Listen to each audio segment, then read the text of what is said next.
S Bharathi என்னை பத்தி என்ன சொன்னாருன்னா, 2 ஆண்டுகளுக்கு முன்னாடி சின்ன பையன் அப்படின்னாரு. அவர் யாரையோ பெரிய பெரிய தலைவர்கள் எல்லாம் சிறைக்கு அனுப்பிச்சிருக்கேன், அவர் கையில ஜாதக ரேகை பக்காவா இருக்கு, அது இந்த முறை பாத்திரலாம்.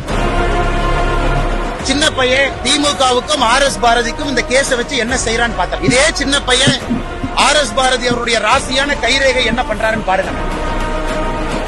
RS பாரதி அவர்களையும் திராவிட முன்னேற்ற கழகத்தையும் நாங்கள் விடப்போவது கிடையாது. We will take it to the logical end.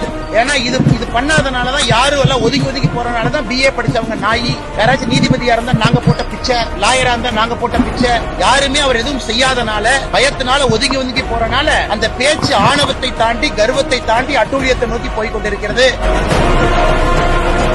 அதனால் இந்தியாவிலே அது முதலா இருக்கு. நான் கள்ளச்சாராயத்தை காட்சி வித்தேன் அப்படின்னு சொல்லிட்டு மானநஷ்ட வழக்கு போடுற ஒரு ஆள் மேல மானநஷ்ட வழக்கு போடக்கூடிய ஒரு ஆள், அப்பனா அவருடைய லீகல் அட்வைசர்ஸ் எல்லாம் சரியானவரான்னு RS பாரதி அவங்க செக் பண்ணணும். இந்த கேஸை பொறுத்தவரை எங்களுடைய மூத்த வழக்கறிஞர்களுக்கு